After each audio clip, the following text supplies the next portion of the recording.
Hello, folks. Thanks for joining us today. My name is John Kanda. I am the Community Engagement Director here at Community Vision.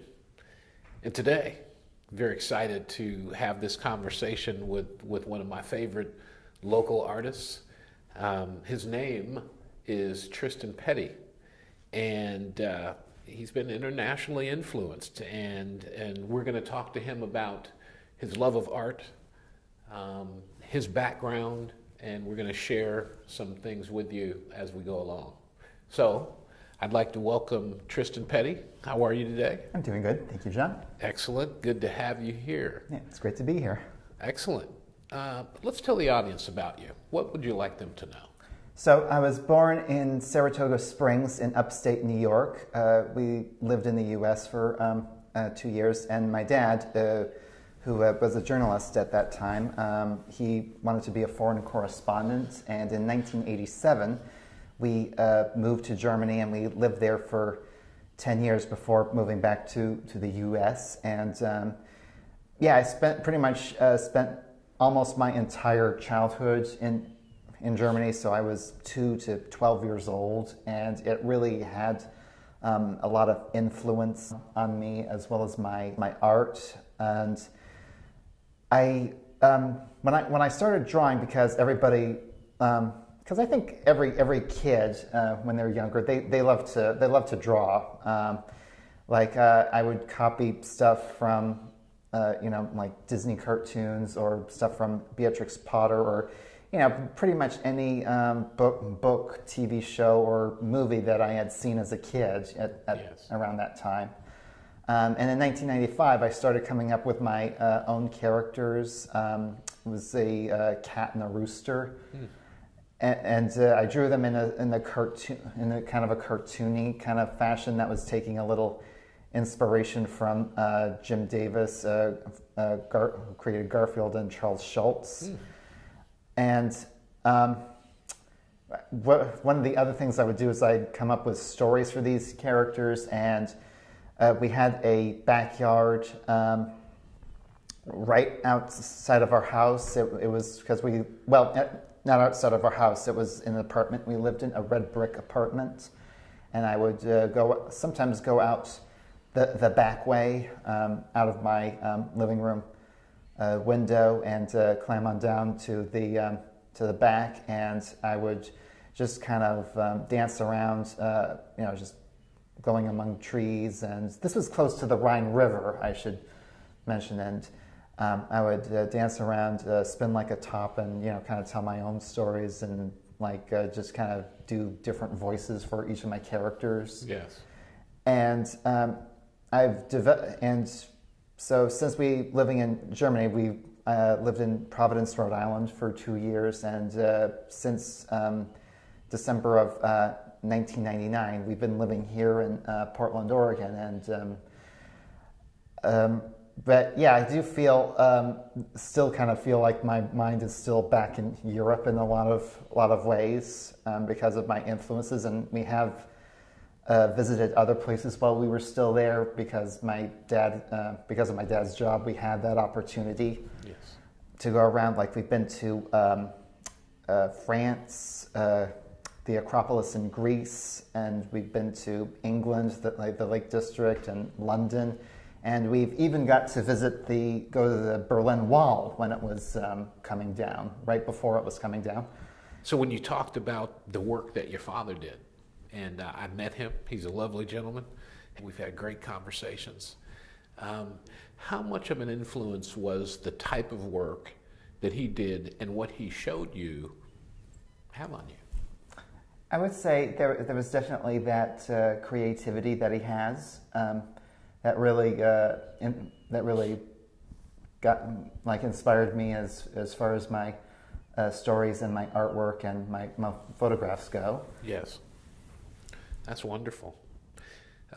Talk to us about what type of art you create. The type of art that I do, it's usually a cartoony fantasy kind of style.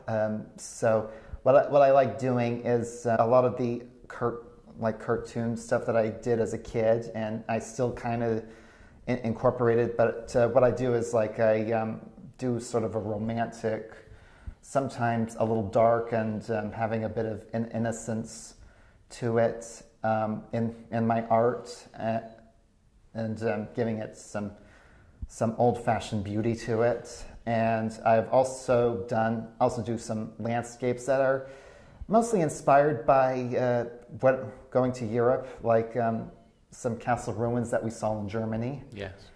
And one of the and some places that we've been to in England, and just also capturing that mood that I felt when visiting there. Yes. Yeah. Like this piece. So old-fashioned beauty and some innocence. I mean, I love this piece.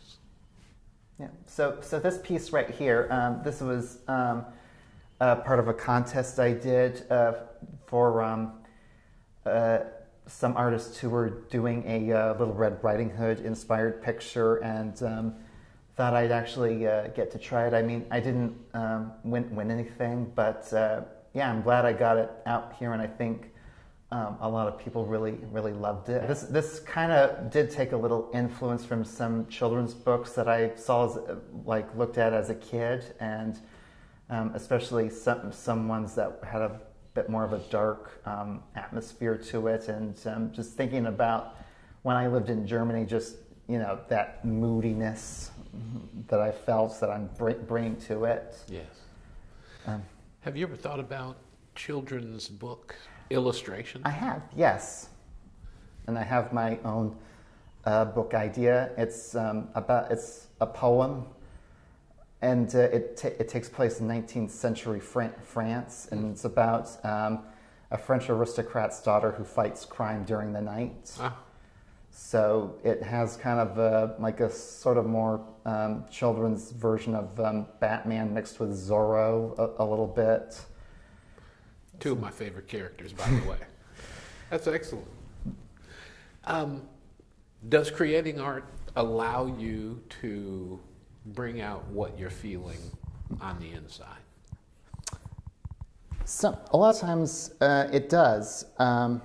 But even when I'm feeling like in not the best of moods, I don't really allow that to show in my art. I just pretty much draw what I feel like doing, or a lot of the times, sometimes inspiration will come to me when I'm at work or volunteering someplace. And then I just kind of have that idea in my head, and then inspiration strikes, and just kind of thinking, well, God, but I need to, but I can't really do it until I leave. And then depending on what else happens, the minute I get home, I just kind of go with that idea. Like I was volunteering at the grotto several years ago, yes. And I had this idea of doing a piece of artwork that had a goddess spreading night to daytime over a landscape, because I like those sort of illustrations. You'd see like night overtaking the day, and there's usually a half and half picture. And right after I got back from volunteering there, I just did that idea, just took it to paper, and then I painted it over it on the computer. Excellent. Can you talk about a favorite piece that you've created so far? I don't have a specific favorite piece, but one that I do really love, like I do really like the Little Red Riding Hood one that we've shown to everybody here, and a lot of people seem to really like the greeting cards that I've designed that have little people in the grass, yes, in the landscape, talking with animals and insects, as well as the like another favorite is the as a Halloween Kitty one, which has a little kitten popping out of a jack-o'-lantern that I did as a Halloween-themed illustration. Nice. My personal favorites would be the ones I did of the castle ruins in Germany. And I've done really quite a few, especially that I feel have turned out a lot better than I anticipated. A lot of my fantasy artwork, when I start to go a little grander than I would sometimes. Yes. Yeah, those are ones that I tend to find have a favorite of. Nice. You mentioned your greeting cards, and we have a couple sitting here on the table. I'm hoping to get my cards more out there and more exposed to other people. What inspires you to create art? Where do you find your inspiration? I find my inspiration from landscapes, movies, children's illustrations. A lot of the movies I do get influence. They're animated, mostly hand drawn, especially because I do collect a lot of books that detail the making of animated films, and there's just something really cool about seeing the artist's sketch work in animating. You just kind of see a little more of that hard work that went into all the detail, and there's just something that was really inspiring about that. And some of my biggest influences are Trina Shart-Hyman. She's, if some of you have heard of her, she was the children's book illustrator for the book St. George and the Dragon, and she's done a lot of these children's books that are usually usually based on old fairy tales, like from Brothers Grimm or Perrault, and she always had this. It's what I was talking about earlier. It had this sort of innocence, but also a bit of a darkness to it as well. Like it's a little beautiful at times, but also a little nightmare-inducing. And another influence is the German painter Caspar David Friedrich, with like his painting of the Abbey is especially inspiring. I just love that Gothic look it has, with the ruined Abbey in the center and the trees that just kind of surround it. It just has so much atmosphere and power to it. And also Jeff Smith, the writer and author of Bone. The fact that he mixes a lot of his this sort of cartooniness with more realistic characters. It's definitely something that inspired me in my art, because I do the similar thing. Like I have some characters who are realistically proportioned, and others who have a more cartoony, almost Warner Brothers-esque kind of look to them. Excellent. And yeah, on that note, a lot of old school cartoons are really influenced me when it comes to art, as well as the surreal work of Salvador Dali. That's wonderful. That's quite a collection of great artists. What's your ideal environment to be as creative as you've been? So I know that sounds a little strange, but usually where I work in, it's usually my own bedroom. It's where I do a lot of my art. I'll do work on my art before I go right to work early in the morning. So that's definitely a good way to get something a little done before going on in. I'm doing it while watching videos or listening to music, and a lot of that's another thing I should have mentioned. I do find a lot of my artwork is inspired by music, mostly like classical music or film scores. Well, especially when I say film scores, I mean like if it's like really orchestral. Yes. And it does have that kind of atmosphere, and also some Celtic music is also really inspiring to me, because I think about certain music and, you know, like just sometimes that kind of like inspires the background that I like put in, or sometimes it'll influence if I'm drawing a character. The type of mood or the type of character that he or she is. Yes. Yeah, and it's like that with classical music too.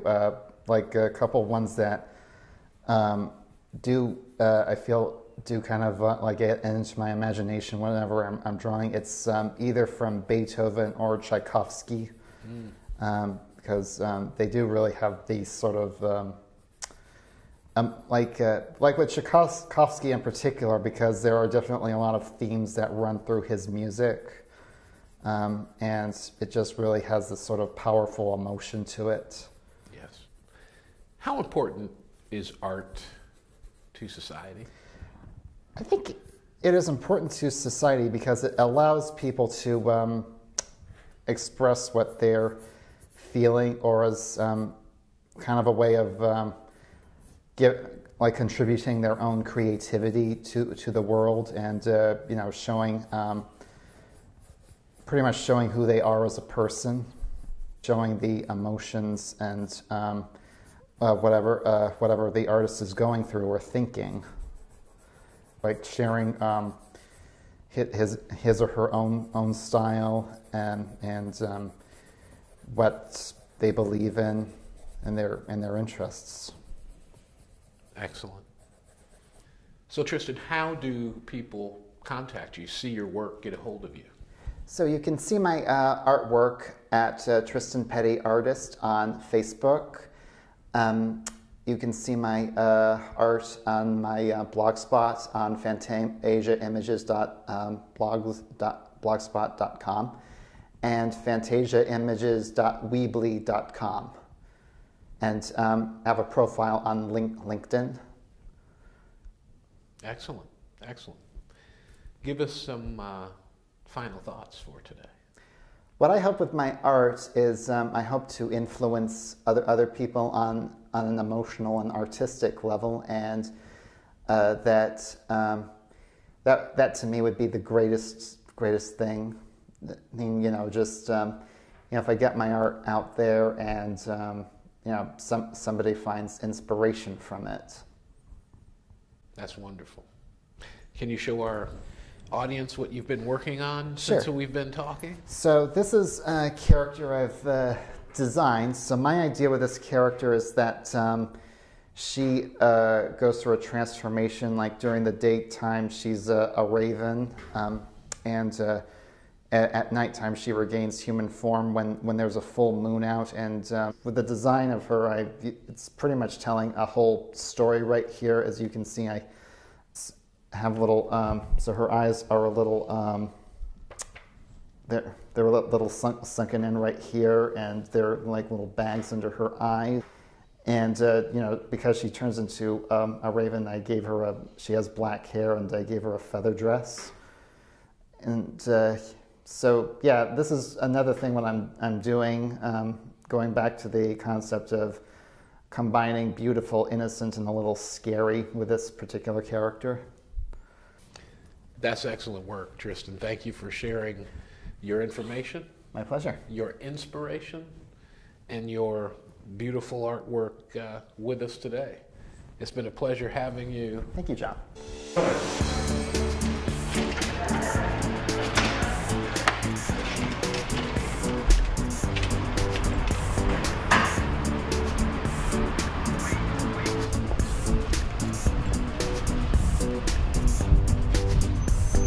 So right on the top here is that picture I was talking about earlier on with the goddess bringing night to day. This was the one that I did just as I was leaving the grotto, because, you know, again, I got like real inspired back there. So yeah, what it was is I sketched it out in pencil first, then I painted it over it on the computer using Corel Painter. And this here, it's just a photograph, because I also do photography, like landscapes and some people. And this was about 12 years ago.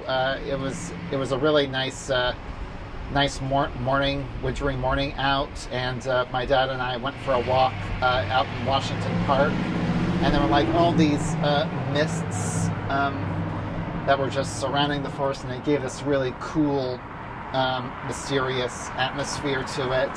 So that's the story behind this photo here. These two acrylic paintings are ones that I did in college. They both depict the Drachenfels Castle ruins in the Siebengebirgen. That's German for 7 mountains along the Rhine River. And this was like one of the inspirations for the Wagner operas, the Ring of the Nibelungen. And this one right up here, this was partially inspired by a photo shoot that I did with somebody wearing a similar costume. This is actually the background is a photograph, and and I incorporated the character in the into it on Photoshop. So there's a clear Roger Rabbit influence here, the mixing of a cartoon character against a live background, not to mention it has a noir style to it. And we've already had a look at the Little Red Riding Hood picture, which I talked about. The one on top here is part of a series I did called Elementals. It's a series I did of elemental goddesses who represent the elements, such as the earth and sky, fire, and water. And this is obviously in representing the galaxy right here. This image below, I wanted to do a Christmas image that, you know, just had like all the things you'd expect from like a really beautiful Christmas cards that you would see in gift stores. So I did it with a polar bear, a Christmas angel with golden wings, and you can see there's a little turtle dove flying across there. This painted below is another one I did in college. It is inspired by one of our trips to England, going across the Avesbury Circle. It was a stone circle, not too much unlike Stonehenge, except in this case you can actually visit it. So continuing onward here, we have this image of the fire elemental. As I've said, I did a series of these along with the galaxy elemental, and this one. So some of these, a good chunk of these, I've done digitally. So because I do work with traditional painting and drawing as well as digital, and this one in particular, because it was fire, wanted to just kind of get a real sense of heat and really have it like just kind of feel this hotness of the whole picture. And right next to it is the Halloween kitty picture that everybody seems to love right here. So yeah, I got the autumnal thing going on, and I added a little flare in the background, give it a little more, just give it a little more dimension and atmosphere. Up here is the sleeping fairy. This is again having that inspiration from fairy tales and like old images, like Victorian images, like that you'd think of. Like maybe you could also think of Peter Pan or any of those kinds of stories when looking at this image. And here's another one I did. It was a tree hallway with some furniture on it. That was another one I did in college. That I got inspired by some of those illustrations in older books where they'd have like this little forest or like thicket that just represents a house or a hallway or a room, and I just and they also have some of the most mundane man-made stuff in there that is created from nature. So here are some more samplings of my greeting cards. As you can see on the left here is some of my more original stuff. It's inspired by a trip to Hampstead Heath in London that we took. This idea of that there are little people underground interacting with animals and insects. And right over here, I have one that I did of greeting cards inspired by literary classics and fairy tales. So it's not like any original characters that I've done, but it's really just sort of like characters from old stories that I wanted to do in my own style. So you can see there's one inspired by the Swan Lake Ballet, there's one inspired by Cinderella, and the one on the bottom left-hand corner, that's Beauty and the Beast, and the one next to it is based on the Reluctant Dragon. And this one here is the biggest one I have done. This was also a college painting I did. So you can see I have like a character just out there, but around it, this is a stone circular window. One of the main influences for that design was the work of Andy Goldsworthy, who is a British photographer who he pretty much plays around with elements of nature, like he sets things up, and yeah, a lot of the times they do have a circular look to them, and he just lets nature just take its course with them and just goes on to the next thing. So yeah, that was the thought behind it. And right over here are some samples of some more greeting cards, and now right here on the very end, it's a particularly interesting one because some of it is done in a sketch, colored pencil the traditional way, but with the like the characters, they're done on the traditional sketch with colored pencil and some little digital shading, and the Rose is also pencil sketched, but it but it's been painted on Corel Painter. So that's a sampling of my artwork. And just so our viewers understand, Tristan Petty is our current artist whose work is being shown in the Community Vision Art Gallery on the corner of 20th and Division. Our gallery faces south, right across the street from New Seasons Market. His exhibit will end March 31st of 2022. So please, if you have not seen it yet, it is worth the trip. Come on out and see it. He has several pieces that are for sale. One has sold already, so please come by sooner than later. We thank you for being here, sharing your time with us today, and we'll see you next time. Take care.